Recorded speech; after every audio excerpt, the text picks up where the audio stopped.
Rain drummed against the glass walls of Ardent Global Bank's headquarters in London's financial district. Past midnight, the city had emptied, its polished streets slick with silver light.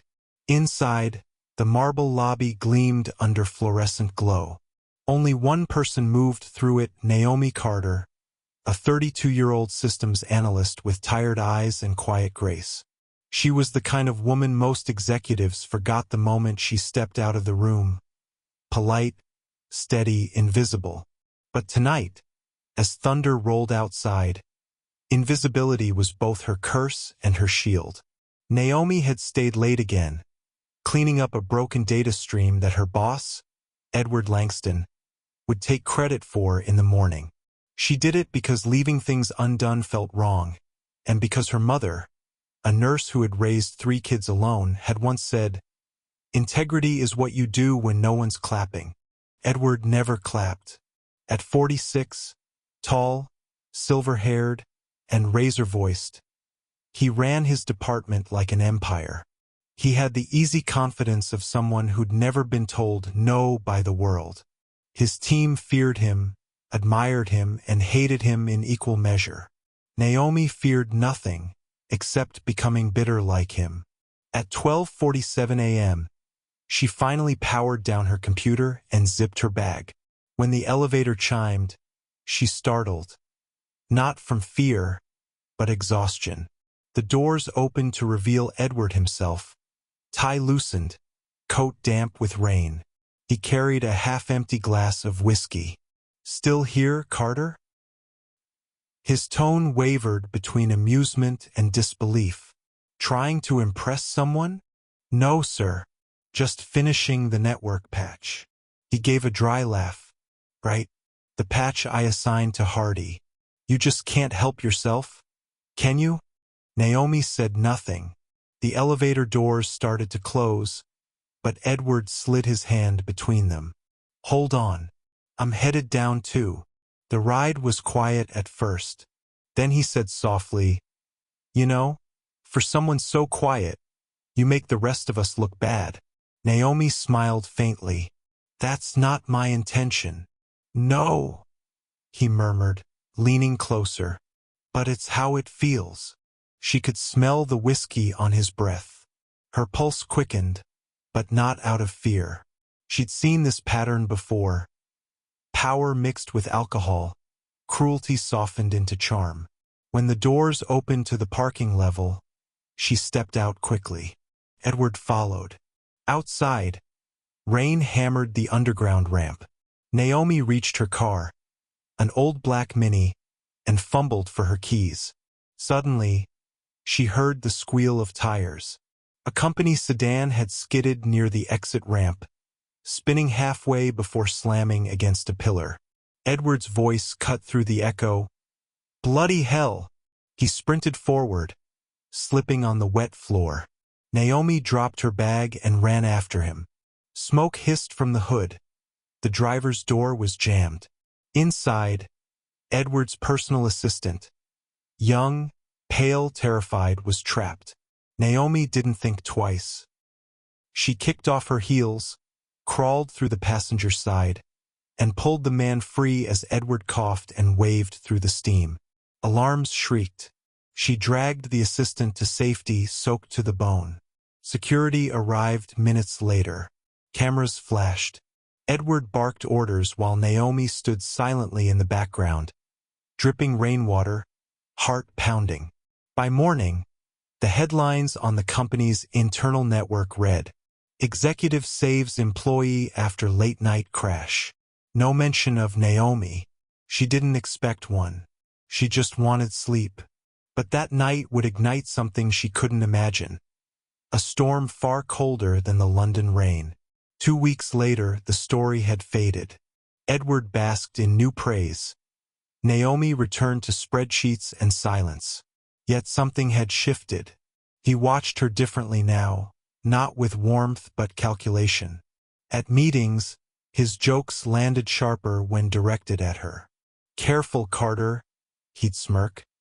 "Wouldn't want you patching another system behind my back." The room laughed nervously. Naomi kept notes. Every insult, every time he twisted her work into his. She had no plan, only instinct, that quiet pull toward truth.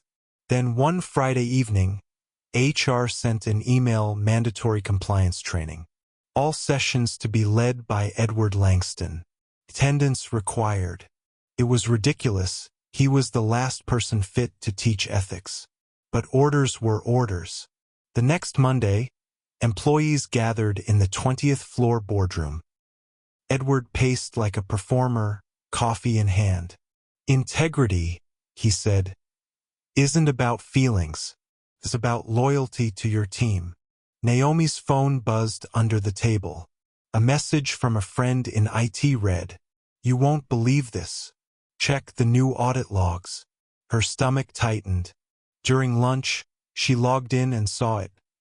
Edward had been approving massive phantom contracts, rerouting client funds to shell vendors, all under a project name she recognized as her own. She leaned back, stunned. He's using my credentials. Her first impulse was anger. Her second was fear. Reporting him could end her career. Silence could end her conscience. That night, Naomi returned to the office alone. She copied the logs to a secure drive, documenting every timestamp. She hid the drive in her locker beneath her old gym shoes. When she left the building, the night guard, an older man named Lionel, nodded at her. "Working late again, Miss Carter?" She smiled faintly. "Just saving someone else's project." He chuckled without knowing the truth. Over the next month, Edward grew bolder.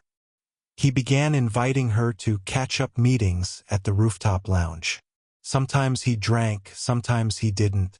Either way, his tone dripped with patronizing charm.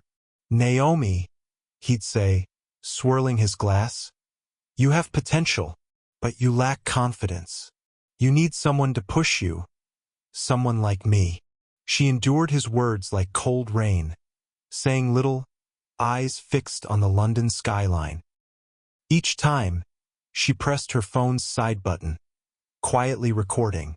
By December, rumors swirled that Edward was in line for a regional promotion. The celebration dinner was set at the Gilded Swan, a restaurant so exclusive that even board members booked months in advance. Naomi was told to attend for note-taking purposes. The night of the dinner, she arrived in a navy dress, simple, neat, unassuming. Edward arrived in a tailored tux, all confidence and charisma. Midway through the meal, after the wine and speeches, he tapped his glass. "I'd like to acknowledge one of my most diligent employees," he said, gesturing to her. "Naomi Carter, the backbone of our analytics division." Polite applause followed.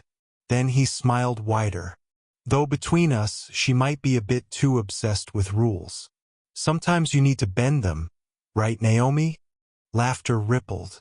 Her cheeks burned. Later that night, as guests mingled, Edward approached her near the balcony. The city lights shimmered below. "You're not angry, are you?" he asked softly. "No," she said. "I stopped expecting fairness a long time ago." He studied her face. Something unreadable flickered there. "That's a shame.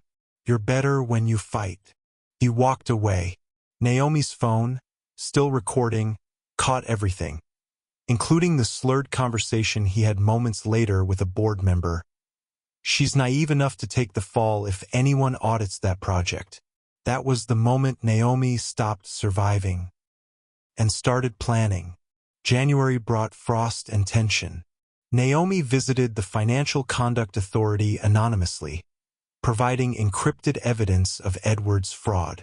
She didn't sign her name. She let the data speak. Weeks passed. Then the internal audit email arrived, routine, impersonal, deadly. Subject: Project Kensington Review, immediate submission of records. Edward called an emergency meeting. "Someone's leaked confidential data," he snarled. "Until I find out who, everyone's under scrutiny." Naomi sat quietly, pen poised. Her calmness unnerved him. That evening, she found a note taped to her locker. "We need to talk." No signature. She turned to see Lionel, the night guard, leaning on his mop.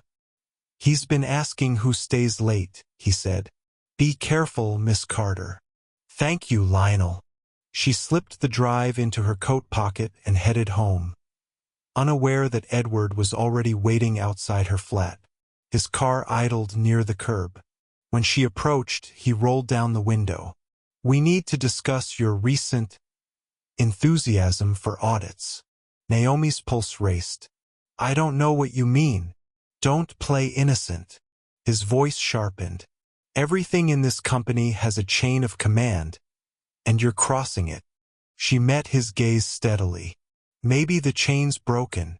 He smiled thinly. "Careful, Naomi. People who think they're heroes usually end up unemployed." Then he drove off. That night, she backed up every file to cloud storage under an alias. She wasn't sure whether courage or recklessness guided her hands. Maybe both. 2 days later, Edward announced a department audit meeting. The entire floor gathered in the glass conference room.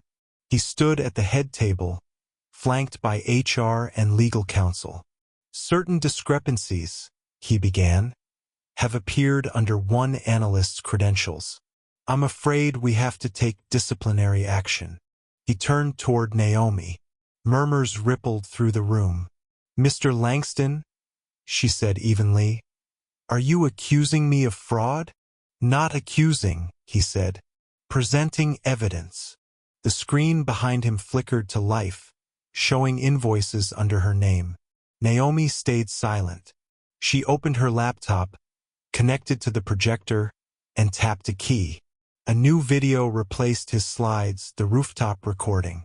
Edward's voice echoed through the stunned room. "She's naive enough to take the fall if anyone audits that project." Gasps. HR froze. Edward lunged for the remote, but Naomi spoke first. "I kept quiet for months while you rewrote my work, mocked my integrity, and used my credentials. I told myself it wasn't worth the fight."